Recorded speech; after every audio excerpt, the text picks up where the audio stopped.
question. Yeah, it's interesting on that Lake Street, you know, all the new houses on Lake Street, we designed all those and all the townhomes. In fact, we got the Urban Design Award for that whole, Yeah, we got, that whole area there, which is neat. we got the ULI award for, That's a good, but that was a nice conjunction there, because we actually, we had to come up with townhome designs that could have been built in the 1800s. you're talking about the Mead project? Yeah, Oh, okay. yeah, we did all that. We designed all the residential, Partner, you did that. yeah. I like those. I like, those are I'm really, from Boston, and those are so Bostonian, it squeaks. Well, we ended up, because see, in Inman Park, in 80, 1890, there was no townhomes. The only townhomes in Atlanta, Georgia were Baltimore Place, Yeah. which really isn't a townhome. It's just, And so there was no townhome type in Atlanta, Georgia. So what we had to do was draw from townhome types from somewhere else, but make it feel Atlantan. So we sort of southernified the northern concept of townhome. Yeah, the row houses and, yeah. Italianate bracket detail. Yeah, and we did the very first rooftop terraces with a room up there. those are nice. Yeah, and that was, Running and Staying built the townhomes, and they had a price point they were going to market at about 600. They ended up selling in the 8s and 9s. Yeah. It just, they blew the, It's gone through Yeah. the roof over there. yeah, and then we did all the houses on the street, you know, with the rear alley with the little guest houses behind, yeah. So that was a fun project, but I think Rick Hatch actually did that in the office. Huh? Rick Hatch was a project director. did it, Two yeah. questions, and Sure. then I'll let you go. So we follow, We could spend quite a bit of time here. We got a lot in common. Look, I could, There's champagne and wine. I was gonna say, well, and Emerson- here, we already Emerson did. Buckhead follows a team of experts modeled by contracting elite professionals in each specific design who collaborate throughout the process. How will this help your game plan on the design side? Related, why is this advantageous to the buyers? So you're talking leads as in, Yeah, I'm talking in the sense that, you know, you have RJTR, you have Perkins and Will, you Yeah. have, you know, we obviously had some influence on the design. Yeah. well, you probably picked the better architectural firms to coordinate that. And also, like, for example, Perkins and Will, we actually do projects with them. And Phil Harrison's no relation, is a very good friend of mine. But I think the concept that you've also picked firms that are very well-versed in everything from energy savings to green and all that, they're at their foremost. I mean, we like that because from a residential standpoint, you know, we did the first LEED certified house in the country. Actually, it was Laura Yeah, Laura. Turner. Yeah, we designed that house. It looks like a traditional house sitting on a traditional street, right, Eco Manor, and it's, but it's totally off the grid. It's a cool house. It's a cool house, but you walk into it, it looks like it could always have been on Manor Ridge. It doesn't look out of context, but, you know, it's got a gray water system, it's got a solar system, you know, it's got this, it's got that, it's got its own natural ventilation, it's got and at the time we did that, there was no LEED certification for residences, because we work with South Face, with Laura and Rutherford, and developed the certification for residential and the guidelines. At that time, it was available for, you know, the Mall of America, the big things, and the commercial projects. And so I think, but that's an example of what you can do in a single-family residence that has almost, that house has almost no carbon footprint with everything we did. And you can do the same thing with your building. And just because you have a great building or a great house doesn't mean it has to cost the environment to do that. And I think if you really think about building, you know, even some of the old classical buildings, you know, there are buildings in Italy that Palladio created 500 years ago. They're still in use today. They're low impact buildings. I mean, you can go into one of his villas there just really isn't a lot to it. They're just sort of a wonderful space that actually just works. You don't see all of this sort of synthetic materials. You don't see a lot of energy being pumped into those things. And they're almost serene. Yeah. And I think that when this is a really far-fetched thought, but I think when you don't take away from the universe gives back.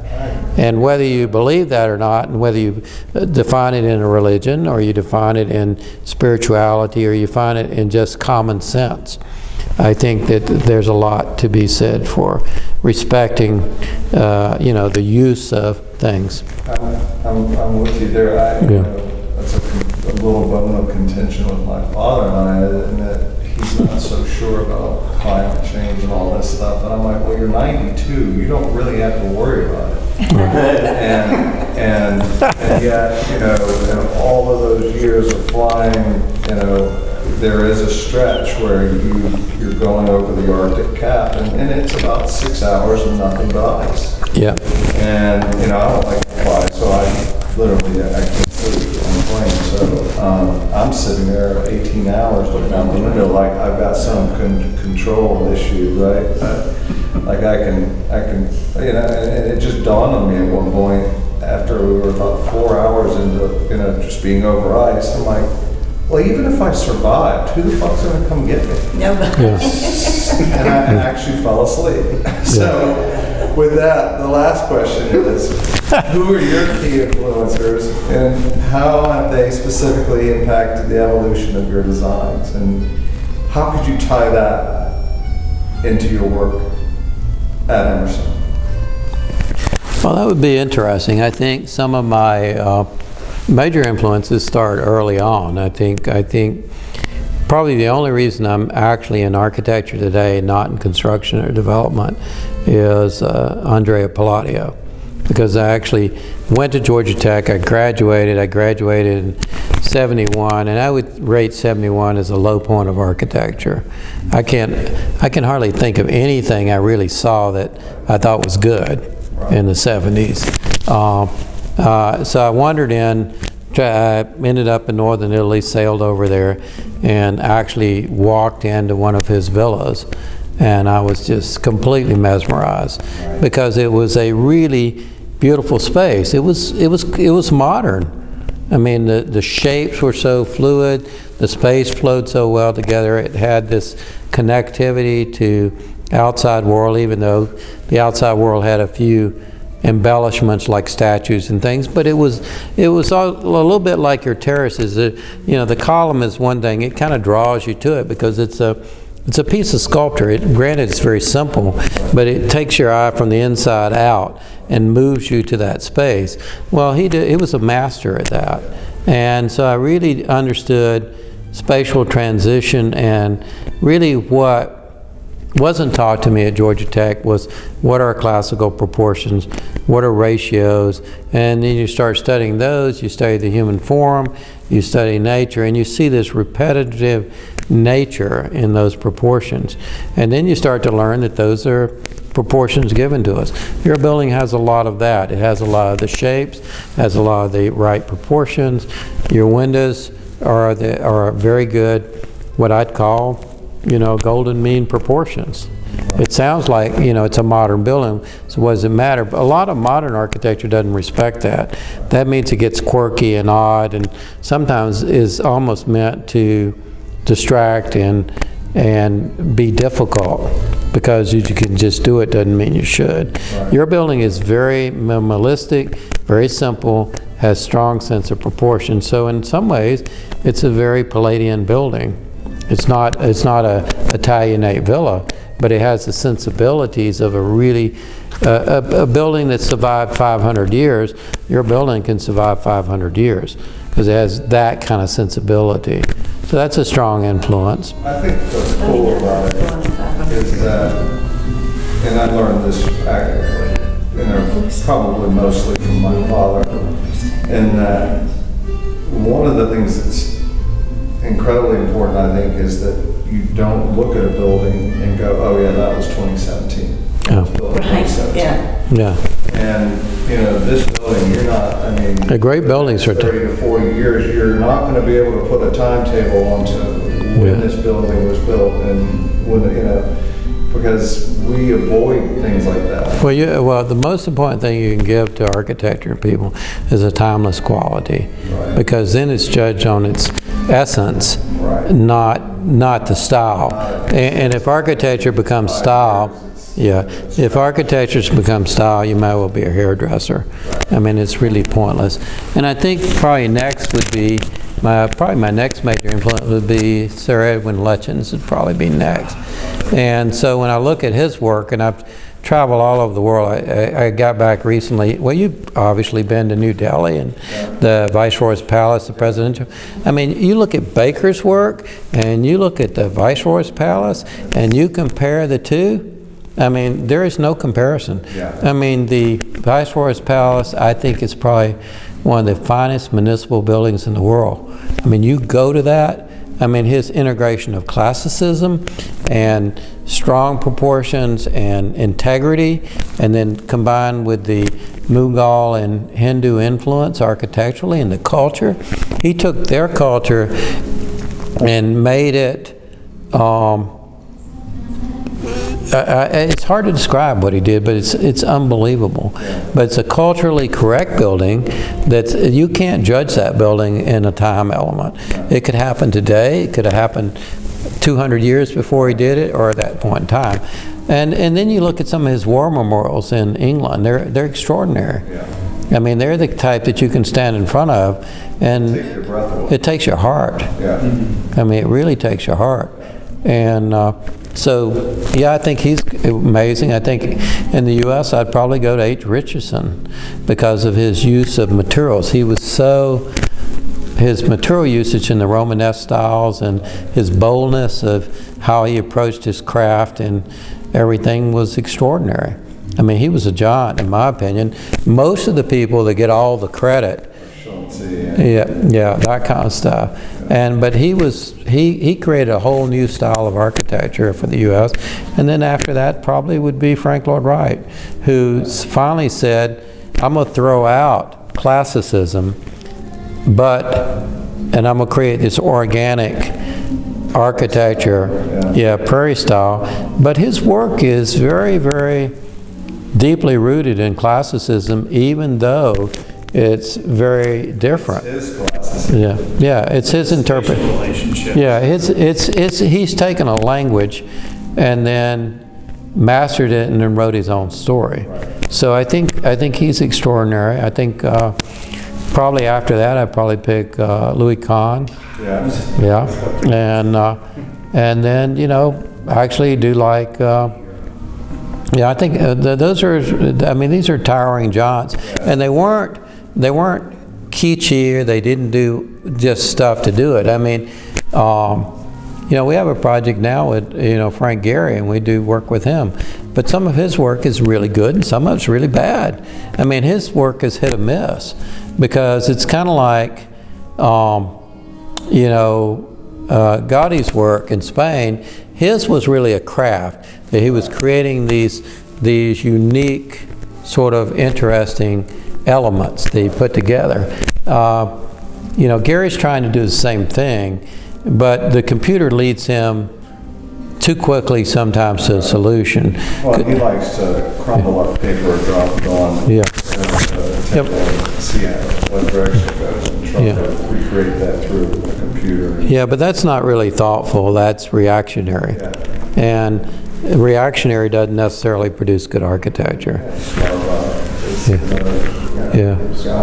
He's just. So I think you see some, but when you really look at the people who really viewed, several of them I've talked about, and there's others that you have parts and pieces, but when you look at whole bodies of work, there are a few people, like Palladio, Lutyens, Richardson, Frank Lloyd Wright, Saarinen was amazing, and then you look at, the Salk Institute. I remember the first time seeing the Salk Institute and walking up those steps in that Kahn building, And it's so perfectly integrated to its site, and it creates a wonderful, I could imagine wanting to go to work every day in that building and let it stretch who you are. I mean, it's a powerful building. It's a powerful building. And, but those are things when you see it. So to be honest with you, I think you're onto something. You're creating a powerful building. And I think this building will be an early experiment in other buildings in Atlanta, since we're such an inside-outside city. We're not as inside as New York. New York, you got to hunker down for a while. LA sort of has an interesting inside-out relationship. You can be outside in LA, but the question is, do you want to be? Now, if you're in Malibu or you're this place, you do. But, and you know, you have nice yards in Beverly Hills, but you really don't.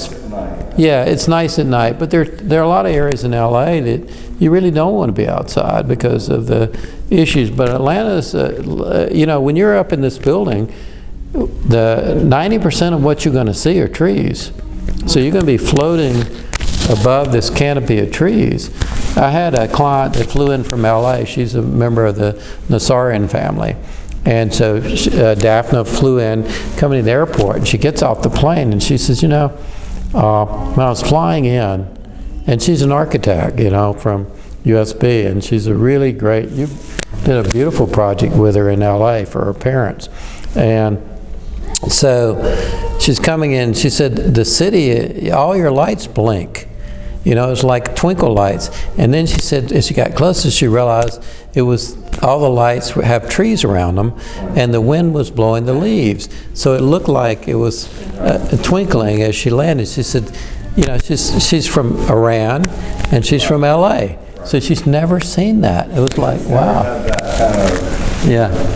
So, yeah, so Atlanta's a very unusual place, but yours is going to be a perfect platform for, you know, it's almost like a Tarzan thing, you know, where you got the thing up here in the tree and you get the view out over the jungle. I guess Atlanta maybe is a jungle. Of course, everybody calls it the city of the trees, and you know, until you actually submerge yourself into, you know, human scale, you don't really quite get that. No. Flying in, you can see it's very, you know, there's a lot of trees, but you know, once you're in it, Yeah. you realize it's really a pretty beautiful city. Yeah. I mean, I've lived in a lot of places and been to a lot of places, and Yeah. you know, just the organicness of Right. trees and how it relates to Sure. some of the designs and some of the houses. And, Right. and I don't know if you've noticed in California, for example, Beverly Hills used to have all these really wonderful houses. And I actually had a house that was like